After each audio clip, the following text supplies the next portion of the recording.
Hello everyone. जैसा कि आपको पता है हम सेल चैप्टर पढ़ रहे थे। आज मैं उसी में आगे कंटिन्यू करती हूँ। Structure of plant cell.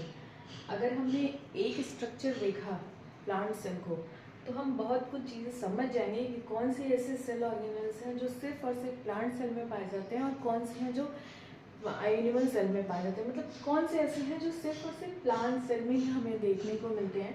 अगर अच्छे से हम इसके स्ट्रक्चर को स्टडी करें तो ही हमें समझ में आ जाएगा। मैंने यहाँ पैरेलल नहीं बनाया पर मैं बना के बताती हूँ आप लोगों को कि एनिमल सेल में कौन कौन से पाए जाते हैं और उसके बाद हम डिफ्रेंशिएट करके उसे एक टैबुलेटेड फॉर्म में देख सकते हैं। यहाँ पे अगर हम प्लांट सेल के स्ट्रक्चर की बात करते हैं तो एक आउटर कवर आपको दिख रहा होगा। यहाँ पे दो मेम्ब्रेन दिख रहे हैं। तो एक जो है सबसे आउटर में सेल वॉल पाया जाता है, ठीक है।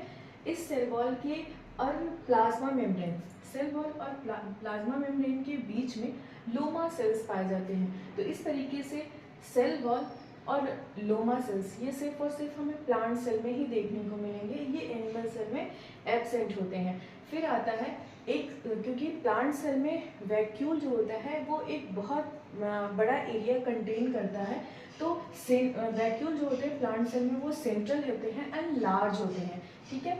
वैक्यूल के प्लाज्मा मेम्ब्रेन को हम टोनोप्लास्ट कहते हैं, टोनोप्लाज्म कहते हैं, ठीक है।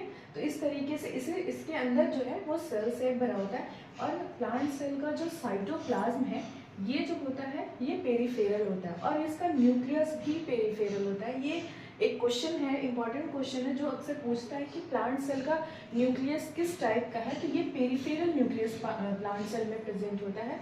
न्यूक्लियस से लगा हुआ इंडोप्लाज्मिक रेटिकुलम है एंड प्लांट सेल में लाइसोसोम्स की जगह डिक्टियोसोम्स प्रेजेंट होते हैं, स्पेरोसोम्स होते हैं, साइटोस्केलेटन प्लांट सेल में प्रेजेंट होते हैं एंड प्लास्टिड प्रेजेंट होते हैं।